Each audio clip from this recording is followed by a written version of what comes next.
Good day everyone, I am Geoffrey Abella. Today, we will be discussing about the cognitive development of primary schoolers by John Piaget. Now, before we start, we will give our objectives for today. At the end of this discussion, you should be able to describe the characteristics of children in concrete operational stage. Second, explain the importance of information processing skills and how they affect the child's cognitive development. Third, state the different cognitive milestones in primary schoolers. Now, who is Jean Piaget? Jean Piaget was a psychologist and genetic epistemologist. He is most famously known for his theory of cognitive development. According to him, intelligence is the basic mechanism of ensuring balance and relations between person and environment. He described the four main periods of cognitive development. Also, according to him, intellectual ability is not the same at different stages. Jean Piaget's concrete operational stage. It is the third stage of Piaget's theory of cognitive. It also spans from age 7 to 11 years old. During this time, children have better understanding of their skills. It is the major turning point of the child cognitive development because it marks the beginning of logical or operational thought. They are mature enough to use logical thought or operations but can only apply to physical objects. Let's move to logic.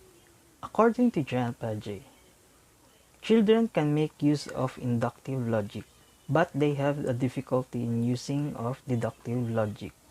Now, what is inductive logic and deductive logic? Inductive logic, it involves thinking from a specific experience to a general principle. One of the examples for this is every time you play with the hairy animals like cats or dogs, you have a runny nose. You might then reason out that from that experience, you are allergic to cats and dogs or hairy animals. While deductive logic, it involves using general principle to determine the outcome of specific event. Example for this is a child might learn A equals to B and B is equals to C, but might struggle to understand that A is equals to C. The third one is reversibility. It is one of the most important development in this stage. It is an understanding of reversibility or an awareness that action can be reversed. One of example for this is being able to reverse the order of relationship between mental categories. Another example for this is children can learn they can count backwards as well as forwards. There are also other characteristics, which is conservation and observation. Conservation is the stage, the understanding that when something changes in shape, it is still the same. For example for this is, kids at this stage knows that if a chocolate bar is break into equal pieces, it's still the same amount of whole bar of chocolates. While observation, one of the key characteristics of the concrete operational stage, it is also the ability to focus on many parts of the problem. An example for this is, they understand and how to analyze what is happening in his surroundings. Good day everyone! As Mr. Abella discussed to you the first and second objectives for this lesson, which is to describe the characteristics of children in the concrete operational stage and explain the importance of information processing skills and how they affect the child's cognitive development. And now, for continuation of the lesson, Cognitive Development of Primary Schoolers, I'm Christine Mariano would like to discuss to you the last objective of this lesson, which is to state different cognitive milestones in primary schoolers. But first, what is cognitive milestone? Cognitive milestone. Cognitive. Cognitive is defined as the mental action or process of acquiring knowledge and understanding through experiences and the senses and its essence, the ability to perceive and react. process and understand, store and retrieve information, make decisions, and produce appropriate responses. While in milestone, an action or event marking a significant change or stage in development. Thus, this means that milestones help you understand how your child learns and grows. It describes how a child's brain develops and includes skills such as thinking, learning, exploring, and problem solving. In elementary, children learn in sequential manner, meaning they need to understand numbers before they can perform a mathematical equation. Each milestone they develop is dependent upon the previous milestone they achieve. In young primary age, children can do the following: can tell left and right, able to speak and express themselves. They share about themselves and their families in school. They are practicing using the words and language they learn from school during play. They start to understand times and days like morning, afternoon, and night.